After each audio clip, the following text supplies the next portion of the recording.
This is Philadelphia 76ers Now by Chat Sports. I'm Chase Sr. No matter where you are, how you're tuned in, I appreciate you for making today's show a part of your day and coming your way. Top 76ers free agent targets as, believe it or not, NBA free agency begins tomorrow.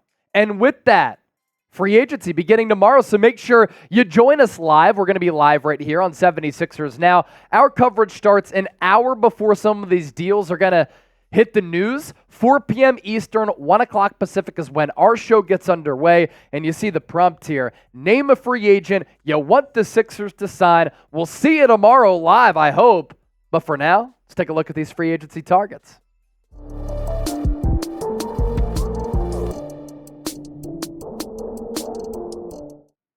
So we're finally here. We started talking about this after the Philadelphia 76ers lost Game 6 in the first round to the New York Knicks, how this is going to be a pivotal offseason, a massive offseason for Daryl Morey and this front office, for Nick Nurse and this coaching staff, for Joel Embiid, Tyrese Maxey, and this Sixers team. You have all this cap space. You have the Boston Celtics winning an NBA championship, the New York Knicks swinging for the fences, making home run move after home run move, starting with Jalen Brunson a couple of years ago, bringing in Dante DiVincenzo, Josh Hart, Mikal Bridges, bringing back OG Anunoby. Now it's time for Philadelphia to make a big splash. Here's everything that you need to know about free agency, by the way, as a little bit of a primer before we get started by dissecting these Sixers free agent targets. June 29th, the deadline to decide on team and player options. That is big for Paul George. And the deadline, 5 o'clock tonight. June 30th, teams can negotiate with all other upcoming free agents beginning at 6 p.m. Eastern. That's why we're going live an hour before free agency gets underway. And then July 6th is when teams may begin signing free agents to contracts at 12:01 p.m. Eastern. So you could see a player agree verbally to a deal and then spurn that team, kind of like what Frank Gore did to the Philadelphia Eagles in the NFL a few years ago. But June 30th is really that official start date of NBA free agency. As for the Sixers offseason profile, they are projected to have $55 million in cap space. They can get up to $72 million in cap room. The current roster, it's not a deep one. Joel Embiid, Paul Reed on a non-guaranteed contract, Ricky Council, and Jeff Doughton on a team option. In the draft this week, first round Wednesday, second round Thursday, drafted Jared McCain, the sharpshooter out of Duke, and then Adem Bona, 41st overall, a big out of UCLA. Next up, Sixers free agent targets here. Tyrese Maxey, restricted free agent. He is going to get that max from Philadelphia. Tobias Harris, the Sixers have his bird rights. The same can be said for Buddy Hield, Nick Batum, DeAnthony Melton, Robert Covington, and then Kyle Lowry, Mo Bamba, Kelly Oubre, and Campaign, non-bird rights there. But you can screenshot this, you can send it to your friends, you can utilize it for useful information for yourself. Those are the 76ers free agents going into this period here. And hopefully, we've talked about this here on the show, myself and Chip, Philadelphia brings back Kelly Oubre at the wing spot, Nick Batum as a backup 4, sometimes a stretch 5, and Kyle Lowry. That's at the very least. I would like to see those 3 veterans come back. And without further ado, who could Philadelphia sign here and make a big splash with? Paul George is the top NBA free agent in many people's eyes. He does have a player option with the Clippers, has to decide on that here on Saturday. And it's that 5 p.m. Eastern Saturday deadline for him because he's out there on the West Coast. It's going to be 2 p.m. Pacific. And that is a $48.8 million player option. Has strong interest from teams with cap space and the 76ers and the Orlando Magic. And also a team like the Golden State Warriors who have made Paul George at the forefront of their marquee target this offseason. Steph Curry is still balling. They want to get him another star. They might lose Klay Thompson if they replace him with Paul George. It makes the Warriors very interesting. And what makes the Sixers interesting for PG, they can offer him a boatload of cash. 4 years, $212 million, a lot more than what the Clippers can offer him. Per Mark Stein, the Warriors have really prioritized their pursuit of Paul George above all other business. That's huge. That's from Mark Stein. This is from Brian Windhorst. To my mind, there's only 3 real options that I know about that Paul George really has. Stay in LA, which I would still put as the highest percentage chance of happening. Stay in LA for similar to what Kawhi Leonard got. You could opt in and trade, probably to the Warriors. The Warriors, I know, are interested in this. Third, he can sign straight up with the Sixers. So from some of the more marquee and well-trusted 76ers, NBA insiders, they're saying that the 76ers have a shot chip on Paul George, and we'll know about his future tonight as far as if he opts into that player option, which goes a long way in determining what he's going to do. Obviously, if he opts out, he becomes an unrestricted free agent, free to sign with any squad. Yeah, and that's why what he decides to do tonight is so big, because if he opts into that player option, I seriously doubt the Sixers are going to be in on Paul George, because now all of a sudden you have to trade for him in addition to giving him an extension. I think the Sixers would rather just give him the money, sign him in free agency. Right. So if he declines that option, that's big because that really eliminates the Warriors as an option for Paul George. Now, you still could maybe work out a sign and trade and see what happens there, but it's much easier for him to opt in, because if he opts out, it's really just the Sixers or the Magic that are contenders with cap space. Magic still a team being linked to Paul George, but all these reports that the Sixers were not in anymore, now they're back in. If Paul George does opt out, to me that means he's looking to sign with the Sixers. So again, just be on the lookout for that. 5 p.m. Eastern, we will know pretty much the future of Paul George tonight before free agency really does start tomorrow. And as we always like to say here on this show, as Sixers fans, we've come to the harsh reality that we are ready to be hurt. If Daryl Morey swings and misses, it's going to be a disappointment, but I'm embracing myself for that. I'm also ready for Daryl Morey to be a mover and shaker here this offseason. Where will Paul George play in 2024, 2025? Predict it for us down in the comment section. That is the huge question right now. Free agent target number 2, Kentavious Caldwell-Pope. We did pass along some news about his situation with the Denver Nuggets on Thursday during the NBA draft when he decided to decline that $15.4 million player option. I think he thinks that he can go somewhere on a multi-year deal because teams value his defense, his three-point shooting ability to run the floor, him being a championship player and piece before. And he also thinks that in addition to more years, he can get some more money. Here's Mark Stein's latest reporting on KCP.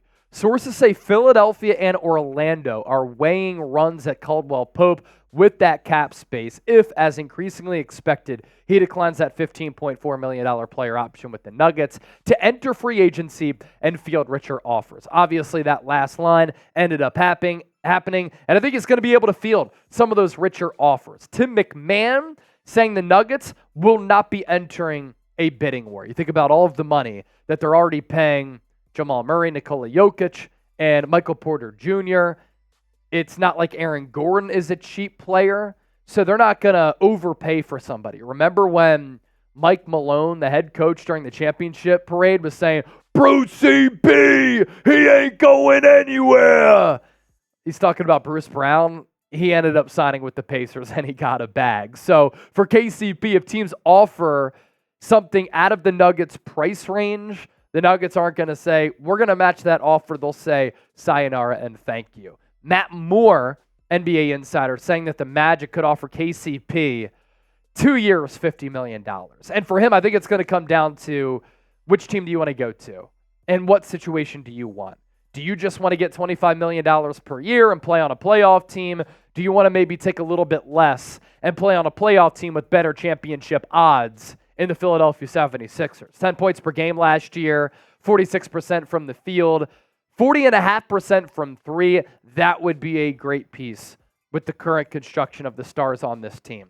Free agent target number 3, and the Sixers' interest in Klay Thompson is starting to pick up some steam, is the Golden State Warriors sharpshooter, who isn't the same defensive player that he once was, but could still at least get the job done at times on that end of the floor. Sam Amick saying there remains no official contract offer and little contact between Thompson and the Warriors, league sources said, as the potential end of his 13-year run with the franchise becomes more plausible. A league source said Philadelphia does have interest in Klay. My big question for Klay is, what is the asking price going to be? How much is he going to get? Is he going to get $25 to $30 million?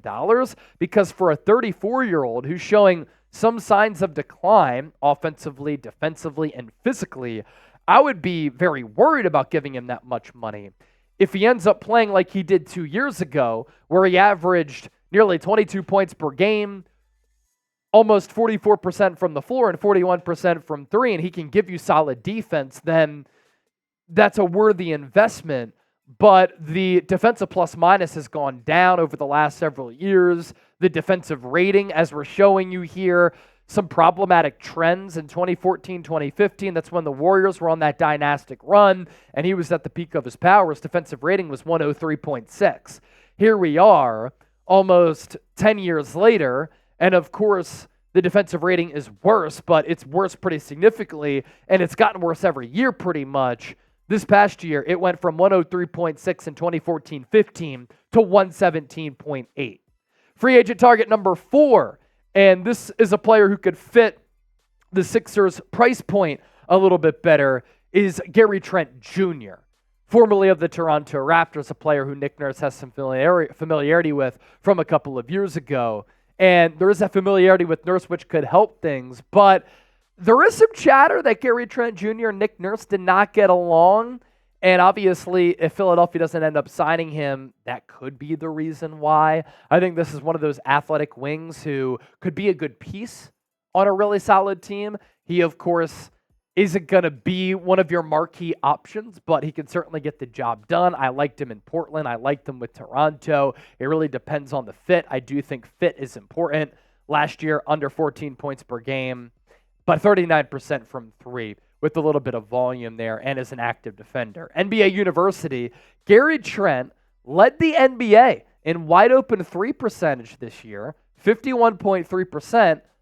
Well, what did I say? On a lot of volume, 228 three-point attempts. He shot 27.1% on all other three-point attempts, 225 of them. So a good sample size both ways. The largest split of any player in the league between wide open and contested threes, disproportionately valuable for an offense that generates open looks. When you play with Tyrese Maxey and Joel Embiid, you can get open looks. And could he sink those open looks on this team? Tyus Jones coming in at number 5 here, and this is a player who we've talked about a couple of times here on the show, more of a trade target for Philadelphia. Back last year going into the deadline when we thought that they needed another ball handler, and then even the season before that, we talked about him here on the show. The Wizards just drafted Carlton Carrington, and then they traded for Malcolm Brogdon.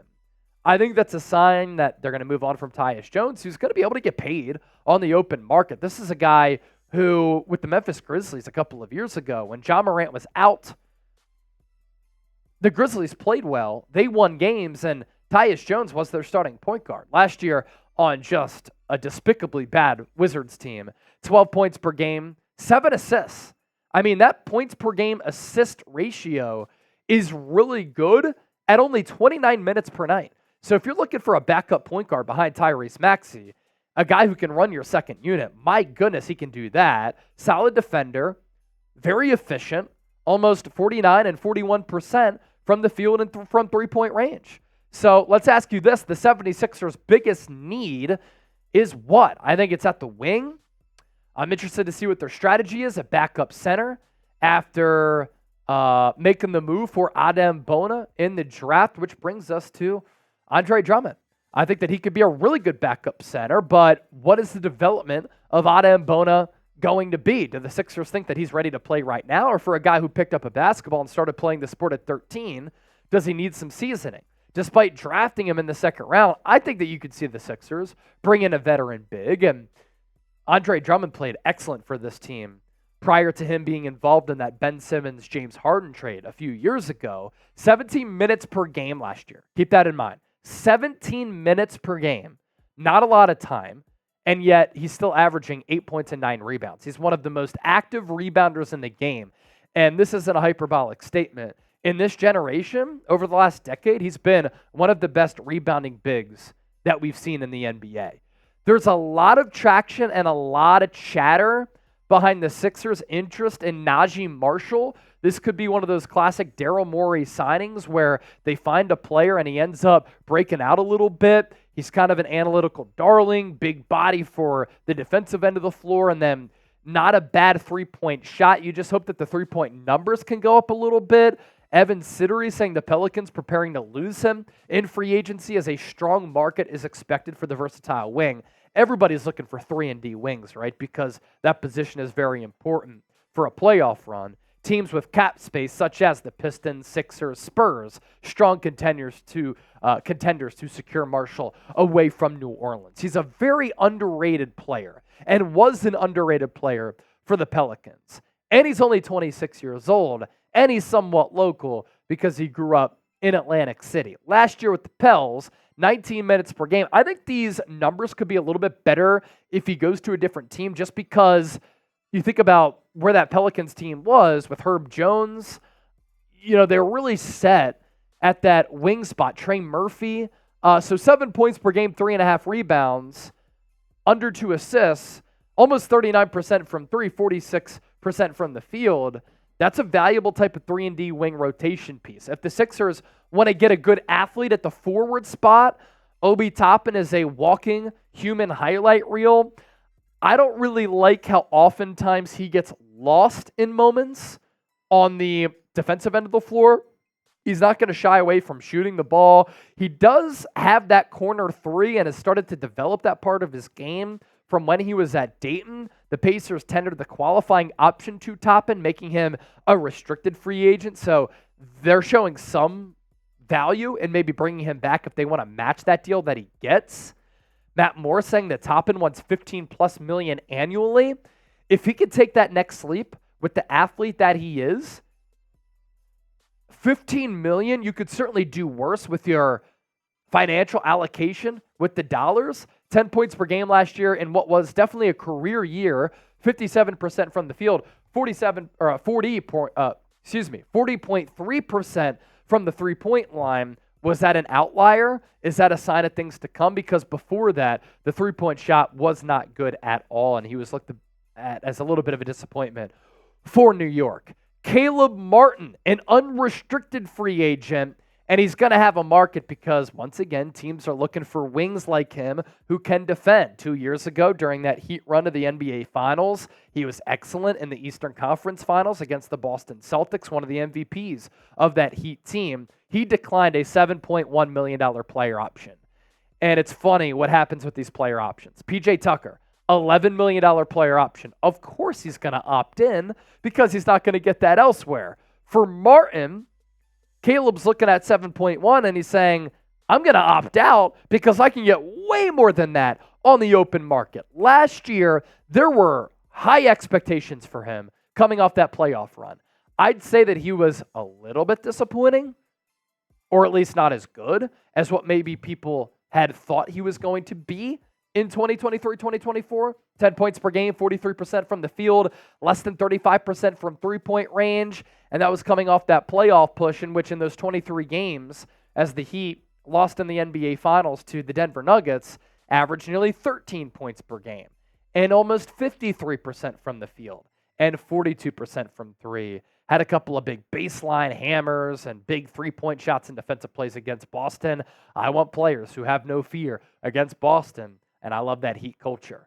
Malik Beasley, our 10th player who we're going to talk about on today's show, a very, very good three-point shooter who I actually wanted the Sixers to sign last free agency cycle. Chris Haynes, Beasley has played his last game for the Milwaukee Bucks. So he is going to leave Milwaukee. He is going to go elsewhere after signing with Milwaukee. And it was a move that I applauded Milwaukee for because a guy who can hit threes on that team with Damian Lillard and Giannis, that's a good fit right there. He played very, very well in 2023-2024. He was durable. He played 79 games. He averaged 11 points per game. And of course, you look at the three-point numbers. He's consistently been one of the better three-point shooters in the game as a role reserve and spot starter over the last few years. Elsewhere, other top free agents here, some players with name value, of course, DeMar DeRozan, Miles Bridges, Isaiah Hartenstein, Russell Westbrook, Jonas Valanciunas, D'Angelo Russell, Patrick Williams could be a 3-and-D player who Daryl Morey could like, Jalen Smith, Sadiq Bey, and Monte Morris. There's Simone Fontecchio, hopefully I pronounced that right, Royce O'Neal, Precious Achua, Trendon Watford, and then James Wiseman, the former number 2 pick from the draft back in, 2020 at this point. So a lot of different options here, Chip. Just like the draft, there isn't a lot of star power. You have to imagine LeBron James obviously going to go back to the Lakers because they hired his podcast partner in JJ Redick, but your favorite free agent option here for Philadelphia? Yeah, for me, no doubt, it's Kentavious Caldwell-Pope. Now, hopefully his price doesn't continue to skyrocket. I mean, the Magic being willing to offer him $25 million a year, it's getting a little bit pricey, but that's what these kind of players cost. So, look, if you get Paul George, then maybe you sign some of these lower-level players. I still like Naji Marshall a lot with their mid-level exception. I think he's a player they could definitely target. Jonas Valanciunas is a backup center if you don't get Andre Drummond. I like Drummond better because, you already kind of have – he can kind of mentor Adam Bona. Yeah. They're kind of similar mold of player, whereas Jonas Valanciunas, he's more of that bruiser, offensively oriented center, not really a defensive center. I think Drummond would be a little bit of a better fit. I do like Patrick Williams, as you said. He is restricted, so the Bulls can match any offer he gets, but there's been reports that they're not really willing to pay up that much for him. So Patrick Williams, former 4th overall pick, could be a good 3-and-D guy. Monte Morris, Royce O'Neal, another 3-and-D wing. So not too many crazy options available out there in free agency, but again, if you can get like a combination of role players, say you can't keep Kyle Lowry, I'd be cool with getting Tyus Jones, Kentavious Caldwell-Pope. You bring back Nick Batum, bring back Kelly Oubre, you sign Naji Marshall, and then all of a sudden you sign Drummond. You got a pretty solid roster there. So while there may not be these stars they can get in free agency, there's a lot of solid role players the Sixers can land.